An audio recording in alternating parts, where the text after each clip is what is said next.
বাংলাদেশের সরকার পরিবর্তনের পর রপ্তানিমুখী তৈরি পোশাক খাতে ভারতীয় ক্রেতা প্রতিষ্ঠানগুলো ফিরতে শুরু করেছে। এরই মধ্যে ক্রয়াদেশও দিয়েছে অনেক প্রতিষ্ঠান। ভারতীয় ক্রেতা প্রতিষ্ঠানের ফিরে আসায় খুশি গার্মেন্টস মালিকরাও। তারা বলছেন, রপ্তানি বাড়াতে এখন প্রয়োজন বেনাপোল স্থলবন্দর খুলে দেয়া এবং ভারতের সাথে বাণিজ্যের সুষ্ঠু পরিবেশ তৈরি করা। জাহিদুল ইসলামের প্রতিবেদন। এটির মতোই বেশ কিছু গার্মেন্টসে এখন পূর্ণ সক্ষমতায় তৈরি হচ্ছে ভারতে রপ্তানির জন্য পোশাক। অথচ অন্তর্বর্তীকালীন সরকারের আমলে সম্পর্কের টানপূরণে এইসব গার্মেন্টসেই ভারতীয় ক্রয়াদেশ কমতে থাকে। গার্মেন্টস মালিকরা বলছেন, নির্বাচিত সরকার দায়িত্ব নেওয়ার পরই ভারতীয় অনেক ক্রেতা প্রতিষ্ঠান ক্রয়াদেশ দিচ্ছে। ইলেকশনের পর থেকে এখন আবার তারা নতুন করে পিও ছাড়তেছে, বায়ার ব্যবসা করতে আগ্রহী। তাদের এই বাংলাদেশ বর্তমানে যে গভর্নমেন্ট, তাদের সাথে তাদের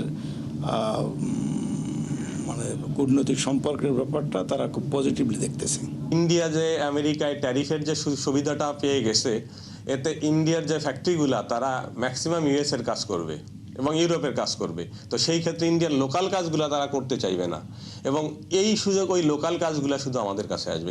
রপ্তানিমুখী তৈরি পোশাক মালিকদের সংগঠন বিজিএমই এর এই সাবেক সভাপতি বলছেন, ক্রয়াদেশ বাংলাদেশে আনতে রাজনৈতিক স্থিতিশীলতা দরকার। আইন শৃঙ্খলার উন্নতি তো নো ডাউট, এটার সবার আগে এটাকে উন্নতি ঘটাতেই হবে। মানুষের জানমালের নিরাপত্তা সবার আগে।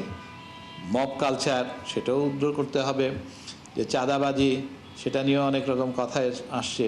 অর্থনীতিবিদদের মতে এলডিসি গ্র্যাজুয়েশনের পরও ভারতের কাছ থেকে বাংলাদেশ সুবিধা নিতে পারে। ইন্ডিয়ার সঙ্গে অবশ্যই একটা ভালো সম্পর্ক রাখতে হবে। এটা রাখতে হবে এই কারণে ব্যবসা বাণিজ্য বাড়লে মানুষের উপকার হবে, ব্যবসা বাণিজ্য বাড়লে এমপ্লয়মেন্ট বাড়তে পারে। এই কাজটাকে সহজ করে দিই, সেখানে সরকার যেন কোনো বাধা হয়ে না থাকে। বাইং হাউস অ্যাসোসিয়েশন বলছে, বাণিজ্যে ভারতের কাছে প্রায় $8 বিলিয়ন পিছিয়ে বাংলাদেশ। এটি কমাতে হবে। ভারত আমাদের জন্য একটা নতুন বাজার হতে পারে, এটা বৃহৎ বাজার। আমরা যদি এই বাজারটাকে সামনে নিয়ে আসতে পারি, আমার মনে হয় $3-4 বিলিয়ন বিজনেস আমরা এখানে ইমিডিয়েটলি আমরা গ্রো করার সুযোগ আছে। ভারতের সাথে বাণিজ্য বাড়াতে বেনাপোল সহ অন্যান্য স্থলবন্দরের কার্যক্রম স্বাভাবিক রাখার পরামর্শ ব্যবসায়ীদের। অন্তর্বর্তীকালীন সরকারের সময় সম্পর্কের টানপূরণে ক্ষতিগ্রস্ত হয় বাংলাদেশ এবং ভারতের ব্যবসা।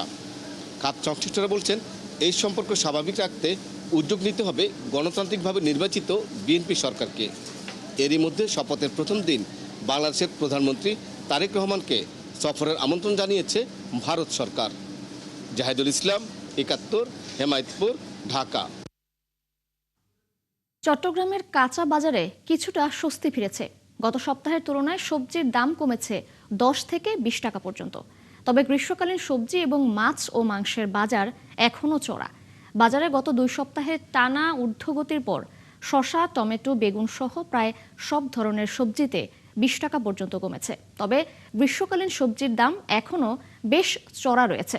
ঝিঙা, করলা 160 টাকা, ঢেঁড়স 140, বরবটি 100 টাকায় বিক্রি হচ্ছে। তবে সবচেয়ে বেশি বেড়েছে লেবুর দাম। জোড়া প্রতি লেবু বিক্রি হচ্ছে 50 টাকায়। অন্যদিকে দাম বেড়েছে মাছ ও গরুর মাংসের। গরুর মাংস প্রতি কেজি বিক্রি হচ্ছে 850 থেকে 950 টাকায়। তবে দাম কমেছে মুরগির। ব্রয়লার মুরগি কেজি প্রতি 20 টাকা কমে বিক্রি হচ্ছে 190 টাকায়। আর সোনালী মুরগি 30 টাকা কমে 320 টাকায় বিক্রি হচ্ছে। এছাড়াও স্থিতিশীল আছে ডিমের দাম।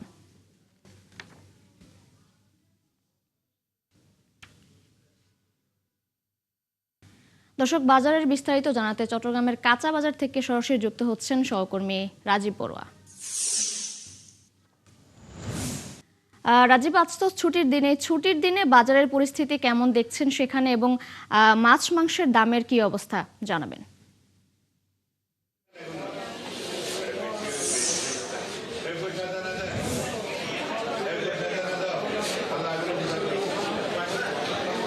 তিশা, গত কিছুদিনের তুলনায় আজকে বাজারে সবজির দাম কিছুটা কম, বিশেষ করে শীতকালীন সবজি। তবে গ্রীষ্মকালীন সবজির দাম আসলে বেশ চড়া। সেই সাথে আমরা দেখছি যে মাছের দামও কিন্তু আসলে বাড়তি। তবে মুরগির দাম গত সপ্তাহের তুলনায় কিছুটা কমেছে। এখানে যারা ক্রেতা আছে, আমরা একজন ক্রেতার সাথে কথা বলতে চাই। বাজারে আসলে জিনিসপত্রের দাম কেমন দেখছেন? মনিটরিং ব্যবস্থা কেমন মনে হচ্ছে? বাজারে জিনিসপত্রের দাম খুবই বেশি, কারণ এখানে শুধু আলু ছাড়া সবগুলোর দাম বলা যায় অনেক বেশি। কারণ শসা, বেগুন, ফুলকপি, বাঁধাকপি এগুলো একটি পণ্য আসলে 70 থেকে 80 টাকা, আবার 80 থেকে 90 টাকা বেশি বিক্রি। শুধু আলু 25 টাকা থেকে 28 টাকার মধ্যে পাওয়া যাচ্ছে।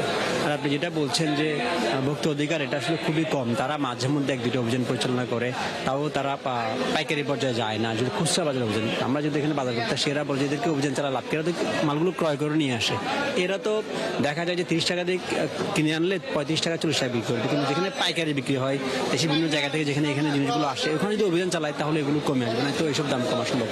ধন্যবাদ আপনাকে। তিশা, আপনি একজন ক্রেতার কথা শুনছিলেন যিনি আসলে বলছেন যে শুধুমাত্র খুচরা বাজারে নয়, আসলে উৎপাদন পর্যায়ে যদি বা পাইকারি পর্যায়ে যদি অভিযানটা চালানো যায় তাহলে মানে জিনিসের যে প্রকৃত মূল্য সেটি আসলে বোঝা যায়। এখন পাইকারি থেকে খুচরা কি দামে কিনে আনছে সেটা আসলে বোঝার বিষয় থাকতো, যেহেতু আসলে শুধুমাত্র খুচরা বাজারে আসলে অভিযানগুলো চলে, কিন্তু এখানে যে অভিযানগুলো চলে সেটি আসলে পর্যাপ্ত নয়। আমরা দেখি যে এখানে জেলা প্রশাসনের পক্ষ থেকে, ভোক্তা অধিকারের পক্ষ থেকে মাঝে মধ্যে বিভিন্ন বাজারগুলোতে যায়, কিন্তু নিয়মিত যে মনিটরিং সেটি আসলে হয় না। তো যার কারণে আসলে জিনিসপত্রের যে দাম হঠাৎ করে বেড়ে যাওয়া বা এক ধরনের বাজার অস্থিরতা তৈরি হয় সেটি আসলে থামে না। ফলে যেহেতু এখন রমজান, মানুষের চাহিদা বেশি, ফলে এই কারণে প্রতিনিয়ত বাজারগুলো মনিটরিং এর রাখা দরকার, এমনটাই মনে করছেন যারা ক্রেতা সাধারণ আছেন তারা। এবং যারা খুচরা বিক্রেতা তারাও বলছেন আসলে পাইকারি পর্যায়ে দাম যখন বেড়ে যায় তাদেরও আসলে কোনো উপায় থাকে না বেশি দামে বিক্রি করা ছাড়া।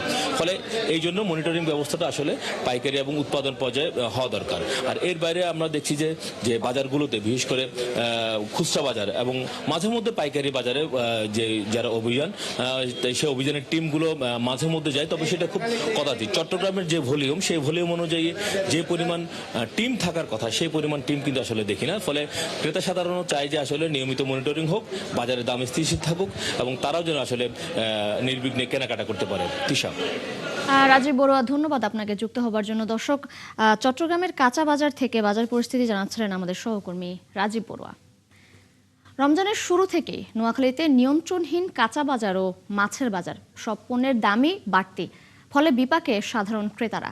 নোয়াখালীর বিভিন্ন বাজার ঘুরে দেখা গেছে প্রতি হালি লেবু রমজানের আগে 20 টাকা করে বিক্রি হলেও বর্তমানে উঠেছে 100 টাকা পর্যন্ত। টমেটো প্রতি কেজিতে বিক্রি হচ্ছে 50 টাকা, শসা 60 থেকে 70 টাকা কেজি, 120 টাকার কাঁচা মরিচ বিক্রি হচ্ছে 160 টাকায়, গাজর 60, বেগুন 50 আর 40 টাকার ক্ষীরা বিক্রি হচ্ছে 70 টাকায়। বাজারে মাছের দামও বাড়তি, আকার ভেদে প্রতি কেজি ইলিশ 800 থেকে 1800 টাকা পর্যন্ত বিক্রি হলেও এখন দাম 1000 থেকে 2000 টাকা পর্যন্ত। আর সব ধরনের দেশি মাছ প্রতি কেজিতে বেড়েছে 20 থেকে 30 টাকা করে। এই অবস্থায় বাজার নিয়ন্ত্রণের দাবি জানিয়েছেন ক্রেতারা।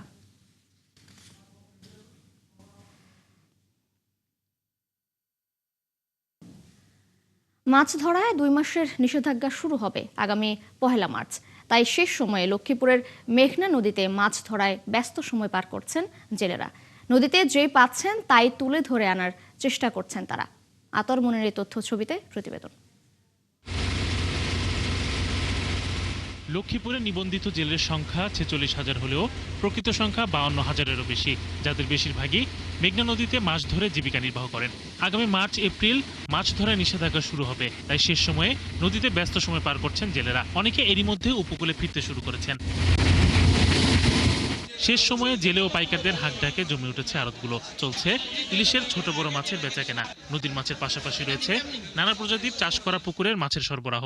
ইলিশ মাছের দাম কম আছে, তারপর তো অন্য বাদে মাছ, পোয়া মাছটা মোটামুটি কিছুটা কম আছে। কেজিতে এখন 200 টাকা ছাড় পাইতেছে, আর মাছও মোটামুটি কাস্টমারও খাইতেছে, নিতেছে। জেলেরা মাছ ধরতেছে ঠিক আছে, মানে পরিপূর্ণ দাম পাচ্ছে না। তবে নিষেধাজ্ঞা চলার সময় সংসার চালানো নিয়ে শঙ্কার কথা জানিয়েছেন জেলেরা, তাই সরকারি সহায়তা নিশ্চিত করার দাবি তাদের। এই অভিযানে তো আমাদের টোটালে কোনো জালবা বন্ধ, জালবা চলতে দিব না। নৌ পুলিশ আছে, ফিশারি আছে, কোস্টগার্ড আছে। তাহলে আমাদের যে খাদ্যগুলো আছে, এই খাদ্যগুলো দেখা যাচ্ছে যে যদি না দেয় তাহলে আমরা যে কিস্তি লইছি, একজনে কিস্তি লইছি 50-60 হাজার, 1 লাখ টাকা, তাহলে আমরা কিস্তিগুলো কিভাবে দেবো? এখন যদি আমরা চাল না পাই তা আমরা 2 মাস কিভাবে চলবো? আগে তো দিত, এখন তো দিতেছে না, এখন তো পাইতেছি না। আমরা খাদ্য ভাড়া কষ্ট পাইতে আছি, আমাদের খাদ্য ভাড়াটা আমরা টাকা আমরা পাই। সরকারে আমাকে এই 2 মাসের ইয়াটা দিয়ে দিলে আমরা নদী তোলা না, খাদ্য খানাটা দিলে আমরা মনে করি জালও পাবো না। এদিকে নিজেদের বৃহত্তর স্বার্থে নিষেধাজ্ঞার সময় জেলেদের সহনশীল থাকার পরামর্শ দিয়েছেন জেলা মৎস্য কর্মকর্তা। আপনারা জানেন এখানে মার্চ এবং এপ্রিল 2 মাস ইলিশের অভয়াশ্রম এলাকায় মাছ ধরা নিষিদ্ধ কার্যক্রম বাস্তবায়ন হয়ে থাকে প্রতি বছরই। আসলে এটা চ্যালেঞ্জিং কাজ, চ্যালেঞ্জিং হলেও এটা দেশের স্বার্থে, জনস্বার্থে আমাদের করতে হবে, আমাদের ইলিশ সম্পদ এটা ধরে রাখতে হবে। 1 মার্চ থেকে 30 এপ্রিল পর্যন্ত 2 মাস মেঘনা নদীর লক্ষ্মীপুরের রামগতি থেকে সাতনল পর্যন্ত 100 কিলোমিটার এলাকায় মাছ ধরা বন্ধ থাকবে। শরীফ আজাদ প্রীতম, 71।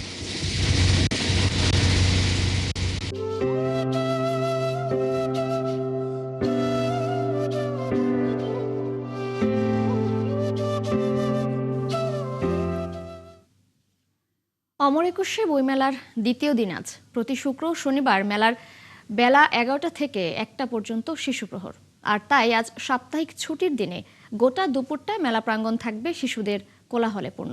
মেলায় আছেন সহকর্মী জুলিয়া তানহা, তার সাথে যুক্ত হচ্ছে। তানহা, যদিও এখন তো সকাল, সবে মেলা শুরু হলো, তবুও কেমন দেখছেন শিশুদের উপস্থিতি সেখানে এবং বিক্রেতারা কি বলছেন?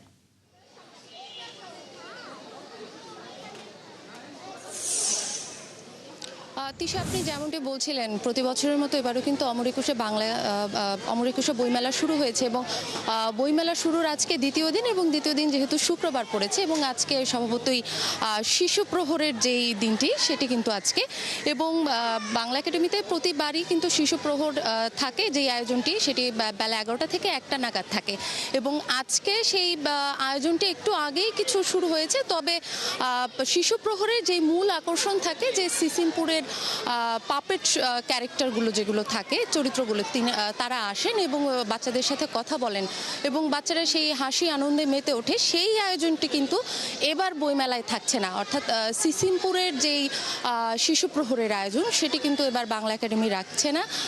তার পরিবর্তিতে আজকে যেটি করা হয়েছে, যে শিশুরা এখানে বিভিন্ন চিত্রাঙ্কন প্রতিযোগিতায় অংশ নিচ্ছেন, এছাড়াও কবিতা আবৃত্তি এবং সঙ্গীত, এই প্রতিযোগিতাগুলোর আয়োজন কিন্তু বাংলা একাডেমি রেখেছে। এবং সকালবেলা থেকে বাবা মার হাত ধরে, অভিভাবকের হাত ধরে শিশুরা কিন্তু এসেছেন এই বইমেলা প্রাঙ্গণে, এবং তারা তাদের মনের ভাব ফুটিয়ে তুলতে নানান রকম ছবি আঁকছেন ক্যানভাসে, কেউ রং তুলির আঁচড়ে, কেউ হয়তো বা কাঠ পেন্সিল অথবা ছোট রং পেন্সিল দিয়ে তাদের মনের যে চিন্তা, তাদের মনের যে ভাব, সেটি তারা ফুটিয়ে তোলার চেষ্টা করছেন।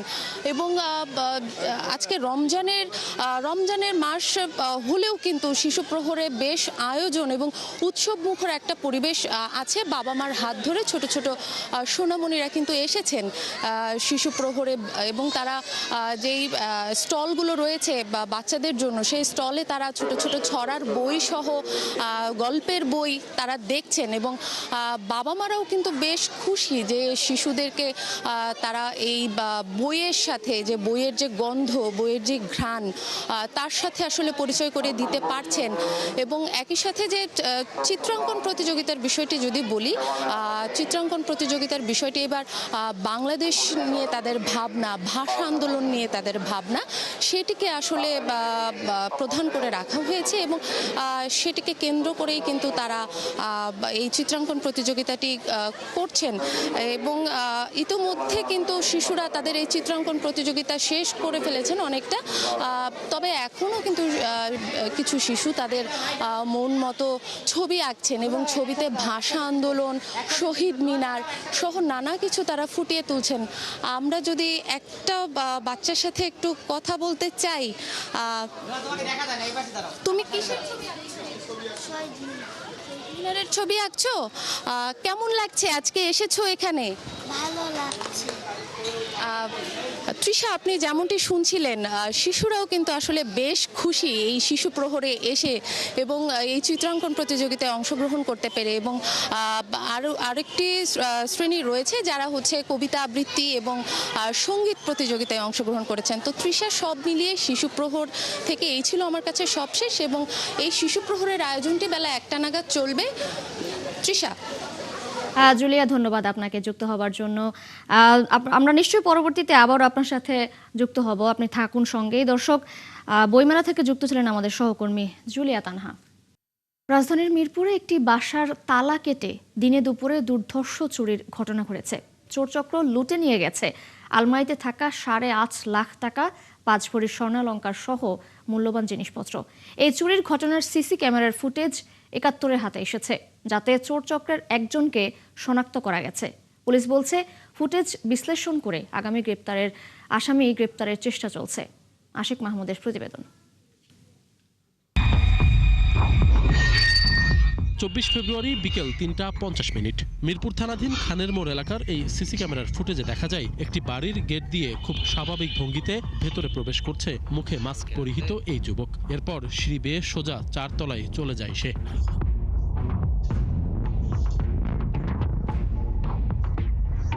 এর ঠিক ২৩ মিনিট পর ৪টা ১৩ হলুদ একটি শপিং ব্যাগ ভর্তি করে কিছু একটা নিয়ে বাসা থেকে বেরিয়ে যেতে দেখা যায় তাকে।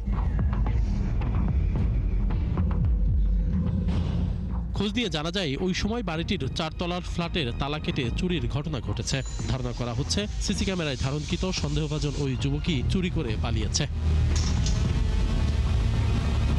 ভুক্তভোগীরা জানায় তাদের বাবা অসুস্থ হয়ে হাসপাতালে ভর্তি থাকায় বাসা ফাঁকা ছিল, সেই সুযোগ কাজে লাগিয়েছে চোর চক্র। আমি অল্প অল্প করে যে গয়নাগুলো বানাইছি ওভারঅল সব মিলে আমার ৫ ভরি হবে। এই গয়না সহ আমার একটা জায়গায় রাখা ছিল। ওইখান থেকেই ৮.৫ লাখ ক্যাশ আর গয়না হইতেছে আপনার ৫ ভরি। টোটাল আমার ২০ লাখ টাকা সম্পত্তি। এটাই আমার লাইফের শেষ, মানে আমার সব শেষ। আমরা চাই যে চোরটা ধরা হোক। আপনারা প্লিজ একটু হেল্প করেন আমাদের এই চোরটা ধরার জন্য। চুরির ধরন ও চোরের গতিবিধি দেখে তাদের সন্দেহ নিজেদেরই কেউ জড়িত থাকতে পারে। এখন ও কিভাবে কি টার্গেট করে আসলো, আইসা কি ওইটাই ধরলো, আর কোনোটা কিন্তু ধরে নাই বা আর কোনোটা খোলার ট্রাইও করে নাই, ওইটা নিয়ে চলে গেছে। আলমারির কোনো ক্ষয়ক্ষতি বেশি হয় না, কোনো কিছু ধরলোও না, শুধু ড্রয়ারটাই খুললো, ড্রয়ারটা থেকেই সব নিয়ে গেল। এটা স্বাভাবিক মনে হচ্ছে না, মানে এটাই মনে হচ্ছে যে কোনোভাবে এটা লিক হয়েছে।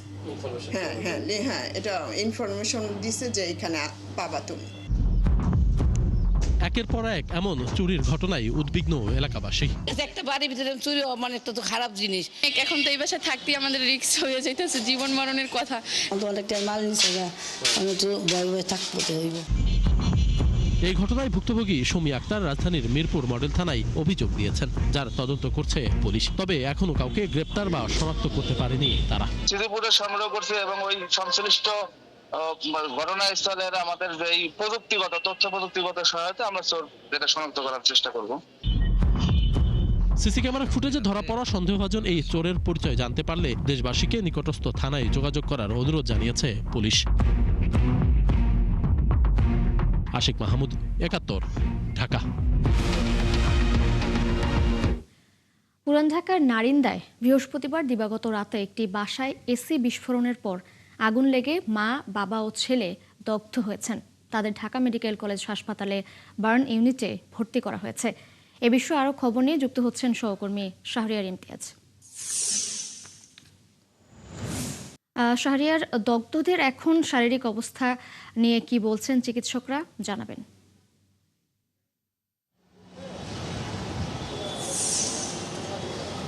ধন্যবাদ তৃষা। আপনি যেমনটি বলছিলেন যে পুরান ঢাকার নারিন্দাতে একই পরিবার ৩ জন দগ্ধ হয়ে এই জাতীয় বার্ন ইনস্টিটিউটে আসলে ভর্তি হয়েছে। এবং আমি যদি বলি যে তাদেরকে আসলে আজকে মধ্যরাতের পরে তারা এই জাতীয় বার্ন ইনস্টিটিউটে ভর্তি হয়। এবং দগ্ধ ব্যক্তিদের যদি নামটা বলি, যে দগ্ধ ব্যক্তিরা হলো মুক্তার ব্যাপারী, তার স্ত্রী সেলিমা বেগম এবং তার ছেলে সেলিম ব্যাপারী। এবং আমরা এখানে যারা আবাসিক সার্জন আছে তাদের সঙ্গে কথা বলেছি। তারা যেমনটি বলেছে যে যিনি মুক্তার ব্যাপারী, যার বয়স ৫৫, তার শরীরের ২২% পুড়ে গেছে। এবং তার স্ত্রী সেলিমা বেগম, যার বয়স ৪৫, তার শরীরের ২০% পুড়ে গেছে। এবং একই সাথে যদি বলি তার ছেলে, যার নাম সেলিম ব্যাপারী, যার বয়স ৩৩, তার শরীরের প্রায় ১০০% অংশ পুড়ে গেছে। এবং এখানে ডাক্তার, আবাসিক সার্জনের যারা দায়িত্বরত যারা ডাক্তার আছে, তারা যেটা বলছে যে ৩ জনের অবস্থায় আসলে আশঙ্কাজনক, যেহেতু মুক্তার ব্যাপারী এবং তার স্ত্রী সেলিমা বেগম, তাদের দুজনেই আসলে শ্বাসনালী পড়ে গেছে। এবং একই সাথে সেলিম ব্যাপারী, যিনি ছেলে, তার শরীরে কিন্তু ১০০% অংশ পড়ে গেছে। এবং ডাক্তাররা যেটা বলছে যে যেহেতু ৩ জনের অবস্থায় আশঙ্কাজনক, সেক্ষেত্রে তাদেরকে হাই ডিপেন্ডেন্সি ইউনিটে তারা এখন ভর্তি আছে এবং তাদেরকে নিবিড় পরিচর্যার চিকিৎসার মাধ্যমে তাদেরকে চিকিৎসা দেওয়া হচ্ছে। এবং আরেকটি বিষয় জানিয়ে রাখি, আমরা দায়িত্বশীল সূত্র থেকে জানতে পেরেছি যে একই পরিবারের 3 জন সদস্য যে দগ্ধ হয়েছে তারা আসলে তাদের আসলে ব্যবসা ছিল এসি এবং হলো এসি ফ্রিজের ব্যবসা ছিল, এবং তার ছেলে সেলিম ব্যাপারে যিনি ওই রুমে অবস্থান করছিল তা সেখানে আসলে গ্যাস বিস্ফোরণের মাধ্যমে তাদের বিস্ফোরণ হয়, এবং বিস্ফোরণের পরই আসলে তারা এই জাতীয় বার্ন ইনস্টিটিউটে ভর্তি হয় এবং তাদের আসলে নিবিড় চিকিৎসা চলছে। এই ছিল আমার কাছে জাতীয় বার্ন ইনস্টিটিউট থেকে আমার কাছে সর্বশেষ। তৃষা, রিয়ার, ধন্যবাদ আপনাকে যুক্ত হবার জন্য। দর্শক, পুরান ঢাকায় এসি বিস্ফোরণে দগ্ধদের শারীরিক অবস্থা সম্পর্কে জানাচ্ছিলেন আমাদের সহকর্মী শাহরিয়ার ইমতিয়াজ। নরসিংদীর মাধবদীতে বাবার কাছ থেকে ছিনিয়ে নিয়ে তরুণীকে দলবদ্ধভাবে ধর্ষণের পর হত্যার ঘটনায় মূল অভিযুক্ত নুরা সহ 5 জনকে গ্রেপ্তার করেছে পুলিশ। এই ঘটনায় ওই তরুণীর মা বাদী হয়ে 9 জনকে আসামি করে মামলা করেন। এরপরে অভিযানে নামে পুলিশ। মাধবদী থানার ওসি মোহাম্মদ কামাল হোসেন বিষয়টি নিশ্চিত করে জানান, এই মামলার 5 আসামিকে এরই মধ্যে গ্রেপ্তার করা হয়েছে। জড়িত অন্য আসামিদের গ্রেপ্তারের চেষ্টা চলছে। এর আগে বৃহস্পতিবার সকালে উপজেলার বড়ইতলা এলাকায় সরিষা ক্ষেত থেকে তরুণীর মৃতদেহ উদ্ধার করা হয়।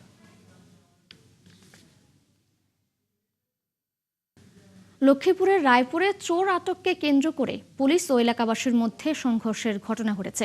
এতে পুলিশ সদস্য সহ অন্তত 14 জন আহত হয়েছেন। বৃহস্পতিবার রাত 11টার দিকে উপজেলার ভুইয়া রাস্তার মাথা এলাকায় এই ঘটনা ঘটে। স্থানীয় বাসিন্দা শাহ আলম জানান, ইফতারের পর তার অটোরিকশা চুরি হয়। পরে খোঁজাখুঁজি করে তিনি একজনকে আটক করেন। অটোরিকশা উদ্ধার হলেও ব্যাটারি পাওয়া যায়নি। এই সময় পুলিশ ঘটনাস্থলে এসে আটক ব্যক্তিকে থানায় নিতে চাইলে ব্যাটারি উদ্ধারের দাবিতে আপত্তি জানান স্থানীয়রা। এ নিয়ে কথা কাটাকাটির এক পর্যায়ে পুলিশ উপস্থিত জনতার উপর লাঠি চার্জ করে। এতে নারী সহ অন্তত 10 জন আহত হয়েছেন। পরিস্থিতি উত্তপ্ত হয়ে উঠলে বিক্ষুব্ধ জনতা সড়কে আগুন জ্বালিয়ে অবরোধ সৃষ্টি করে এবং পুলিশের দিকে লাঠি সোঁটা নিক্ষেপ করে। এতে পুলিশের 4 সদস্য আহত হয়।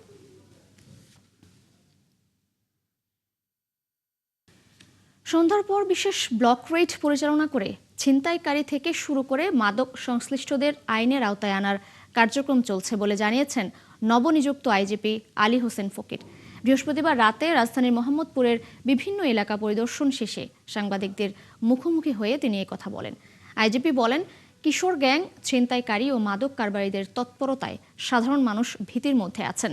এ কারণে তিনি নিজেই পরিস্থিতি পর্যবেক্ষণে রাস্তায় নেমেছেন।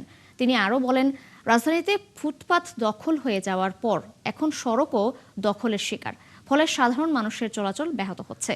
এজন্য সংশ্লিষ্ট স্টেক হোল্ডারদের সাথে আলোচনার মাধ্যমে হলিডে মার্কেট চালু করলে সড়কের এমন দুরবস্থা নিয়ন্ত্রণ হবে বলেও জানিয়েছেন তিনি।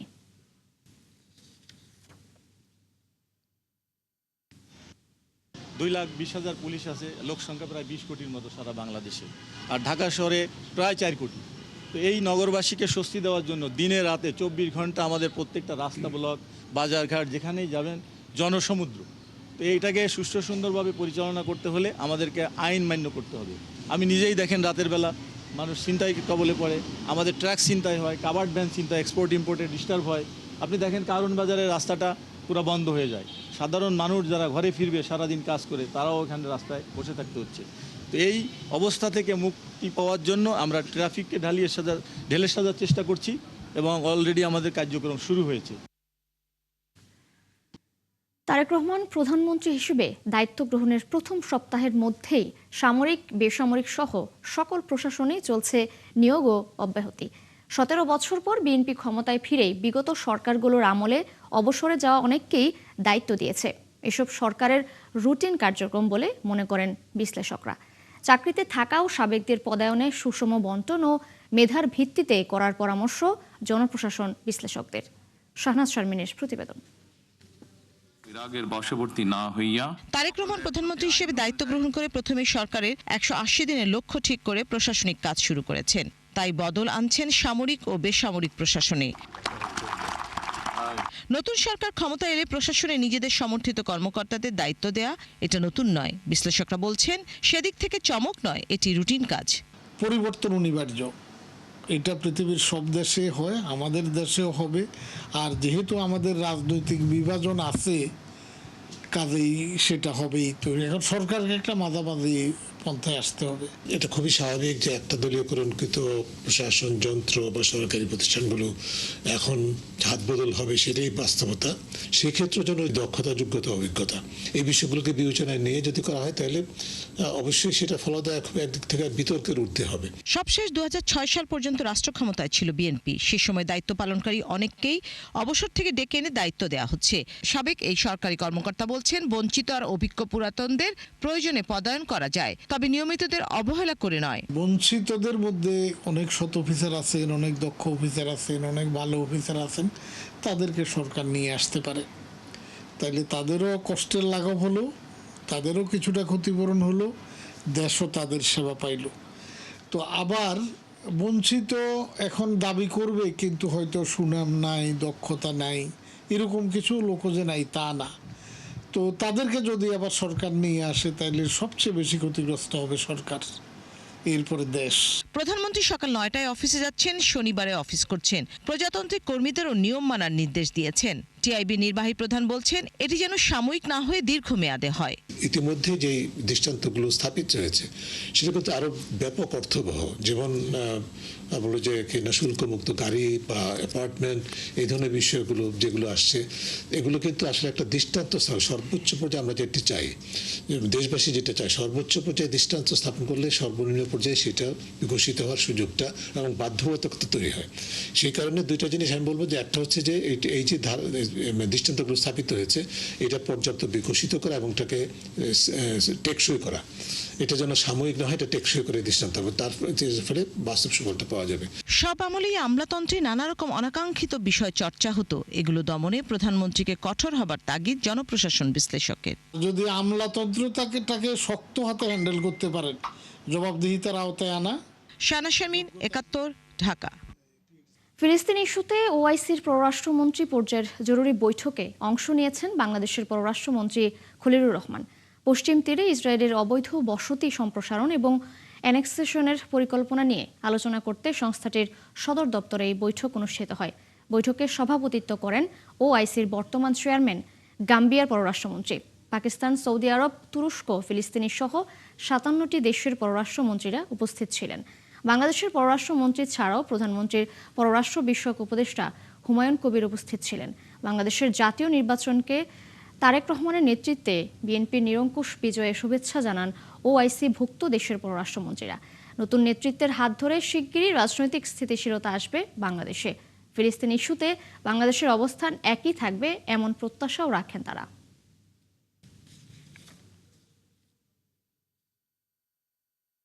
আফগান তালেবান সরকারের বিরুদ্ধে প্রকাশ্য যুদ্ধ ঘোষণা করেছেন পাকিস্তান। দেশটির প্রতিরক্ষা মন্ত্রী খাজা আসিফ এক পোস্টে এই ঘোষণা দিয়েছেন। এর আগে বৃহস্পতিবার রাতে আফগান বাহিনী পাকিস্তানি সেনাদের উপর আক্রমণ চালায়। এরপরই পাল্টা হামলা চালায় পাকিস্তান। পাকিস্তানের প্রতিরক্ষা মন্ত্রী খাজা আসিফ বলেন, আফগানিস্তানের তালেবান কর্তৃপক্ষের সঙ্গে আর ধৈর্য ধরার সুযোগ নেই এবং এখন পাকিস্তান খোলামেলা যুদ্ধ চালাবে। পাকিস্তানের প্রধানমন্ত্রীর মুখপাত্র মোশাররফ জাইদির দাবি, পাকিস্তানি বাহিনীর হাতে এখন পর্যন্ত মোট 133 জন আফগান তালেবান নিহত এবং 200 জনেরও বেশি আহত হয়েছেন। তবে পাকিস্তানের এমন দাবি উড়িয়ে দিয়েছে আফগানিস্তান। তালেবানের মুখপাত্র জাবিউল্লাহ মুজাহিদ এক্সে লিখেছেন, পাকিস্তানের সবশেষ হামলায় কেউ আহত হয়নি। পাল্টা হামলায় অর্ধশতাধিক পাকিস্তানি সেনাকে হত্যার দাবি করেছে তালেবান।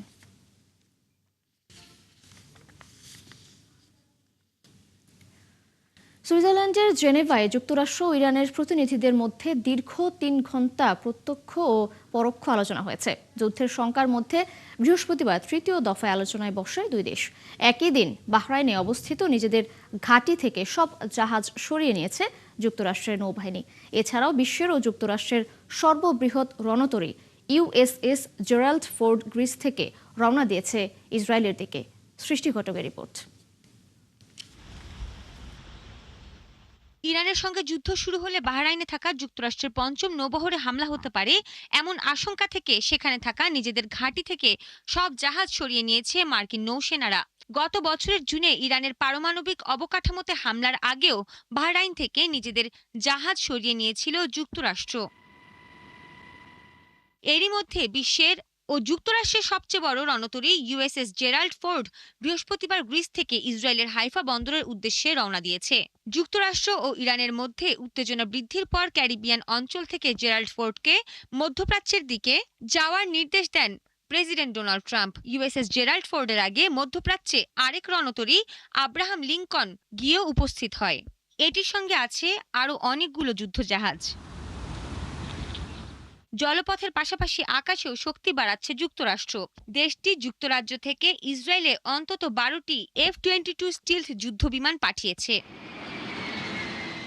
এরই মধ্যে পারমাণবিক কর্মসূচি নিয়ে ইরান ও যুক্তরাষ্ট্রের মধ্যে তৃতীয় দফায় আলোচনা হয়েছে। বৃহস্পতিবার সুইজারল্যান্ড পরোক্ষ বৈঠকে বসেন দুই দেশের প্রতিনিধিরা। জেনেভায় অবস্থিত ওমানের দূতাবাসে এই আলোচনা হয়। এতে মধ্যস্থতা করেছেন ওমানের পররাষ্ট্রমন্ত্রী। তৃতীয় দফার এই আলোচনায় ইরানের প্রতিনিধিত্ব করেছেন দেশটির পররাষ্ট্রমন্ত্রী আব্বাস আরাকচি। অন্যদিকে যুক্তরাষ্ট্রের প্রতিনিধিত্ব করেছেন প্রেসিডেন্ট ডোনাল্ড ট্রাম্পের বিশেষ দূত স্টিভ উইটকফ ও তার জামাতা জেরেড কুশনার। বৃহস্পতিবার আলোচনা দুইভাবে হয়েছে। এক ভাগে ওমানের পররাষ্ট্রমন্ত্রী আল বুসাইদির মাধ্যমে নিজেদের বার্তা আদান প্রদান করেছে ইরান ও যুক্তরাষ্ট্রের প্রতিনিধিরা। আরেক ভাগে তারা সরাসরি কথা বলেছেন। আলোচনায় ওমানের মন্ত্রীর পাশাপাশি আন্তর্জাতিক আণবিক সংস্থার প্রেসিডেন্ট রাফায়েল গ্রোসিও ছিলেন। এই আলোচনায় ইরান নিজেদের তৈরি চুক্তির খসড়া উপস্থাপন করেছে। বিশ্লেষকরা সতর্কতা দিয়েছেন, ইরান ও যুক্তরাষ্ট্রের মধ্যে যুদ্ধ বাঁধার আগে এটি সর্বশেষ কূটনৈতিক সুযোগ। এরপর হয়তো মার্কিন সেনারা ইরানে হামলা শুরু করতে পারে। তবে ইরানের পররাষ্ট্রমন্ত্রী আব্বাস আরাকচি বলেছেন, তাদের সামনে ঐতিহাসিক সুযোগ রয়েছে এবং যুক্তরাষ্ট্রের সঙ্গে চুক্তির কাছাকাছি আছে তেহরান। সৃষ্টি ঘটক, ৭১। ভারতের পাহাড় সম 257 রানের টার্গেট মোকাবিলা করতে নেমে 184 রানে থামে জিম্বাবুয়ে। সিকান্দার রাজার দল ম্যাচটি হেরে যায় 72 রানে। টস হেরে স্বাগতিকদের মারকাটারি ব্যাটিংয়ে ঝড়ের মতো রান উঠতে থাকে। অভিষেক ও হার্দিক দুজনেই 50-র দেখা পান। বাকিরাও রান করেছেন ভালো স্ট্রাইক রেটে। মাত্র 4 উইকেট হারিয়ে জিম্বাবুয়েকে 256 রানের দুশ্চিন্তা ছুড়ে দেয় ভারত। জবাব দিতে নেমে জিম্বাবুয়ে ভালো শুরুর আভাস দিলেও তা যথেষ্ট ছিল না। এক প্রান্তে আগলে রেখে লড়াই চালিয়েছেন ওপেনার ব্রায়ান বেনেট। 8-4 ও 6 ছক্কায় 59 বলে 97 রানে অপরাজিত ছিলেন বেনেট। অপরাজিত ব্রায়ান বেনেট সেঞ্চুরির দ্বারপ্রান্তে থেকে জয় করেছেন দর্শকদের মন, কিন্তু তাতে কাজের কাজ হয়নি কিছুই। 6 উইকেট হারিয়ে জিম্বাবুয়ের ইনিংস থামে 184 রানে। সুপার 8-এ 2 ম্যাচ হেরে নিশ্চিত হয়ে গেছে জিম্বাবুয়ের বিদায়। সেমিফাইনালে ইংল্যান্ডের সঙ্গী হবে নিউজিল্যান্ড নাকি ঘটবে কলম্বোতে সন্ধ্যা 7:30টার ম্যাচে ইংল্যান্ডের বিপক্ষে নিউজিল্যান্ড জিতলেই সেমিতে পরাজিত হলে নেট রান রেটের মারপ্যাচে পড়তে হতে পারে। অবশ্য গ্রুপ ট্যুর থেকে সেমি নিশ্চিত করতে সবচেয়ে মানানসই দলটি এখন নিউজিল্যান্ড। পাকিস্তানের সাথে কিউইদের আছে অসম এক লড়াই। সালমান আঘাদের ভাগ্য বরং ইংল্যান্ড বা নিউজিল্যান্ডের উপরই বেশি নির্ভর করছে। আজকের ম্যাচটি বৃষ্টিতে কোনো কারণে ভেসে গেলেও এগিয়ে থাকা নিউজিল্যান্ডই যাবে সেমিফাইনালে। ইংল্যান্ড অবশ্য সেমিতে পৌঁছে বেশ নির্ভর। কিউইদের হারালে গ্রুপ চ্যাম্পিয়ন হওয়ার সুযোগ থাকছে। সেই সুযোগ নিতে এই ম্যাচটি হালকাভাবে নেবে না ইংলিশরা। টি-20তে 2 দলের দেখায় 16 বার জিতেছে ইংল্যান্ড, 10 ম্যাচে নিউজিল্যান্ড। এমন নেইমারকেই তো দেখতে চায় ভক্তরা। খেলতে নেমেছিলেন মৌসুমের দ্বিতীয় ম্যাচ। চোট থেকে ফিরে সেই ম্যাচেই সান্তোসের জার্সিতে করলেন জোড়া গোল। নেইমারের করা 2 গোলেই ভাস্কো দা গামাকে 2-1 গোলে হারিয়েছে সান্তোস। ব্রাজিলিয়ান শীর্ষ লীগ সিরিয়া রাউন্ড 4-এর ম্যাচটিতে শুরুর একাদশেই ছিলেন নেইমার। প্রতিপক্ষের জালে বল জড়াতে ব্রাজিলিয়ান তারকা ব্যয় করেছেন মাত্র 25 মিনিট। গোলের পর ব্রাজিল সতীর্থ ভিনিসিয়াস জুনিয়রের সেলিব্রেশন করেছেন নেইমার। প্রথমার্ধ শেষ হওয়ার ঠিক আগে ভাস্কো দা গামা সমতায় ফেরে। তবে সান্তোসের যে জয় চায় নেইমার তা জানতেন, তাই ম্যাচের 61 মিনিটে প্রতিপক্ষের হেড থেকে আসা বলটি পেয়ে তার দেরি করেনি। গোলমুখে ছুটতে থাকেন সান্তোসের ঘরের দিকে, পেয়ে যান জয়সূচক সহজ 1 গোল। 2 ম্যাচের বেশি সময় চোট কাটিয়ে গেল 16 ফেব্রুয়ারি পাউলিস্টা চ্যাম্পিয়নশিপে সান্তোসের জার্সিতে ফেরেন নেইমার। তবে ফিরে আসার গল্পে জোড়া গোলের আজকের ম্যাচটি থাকবে।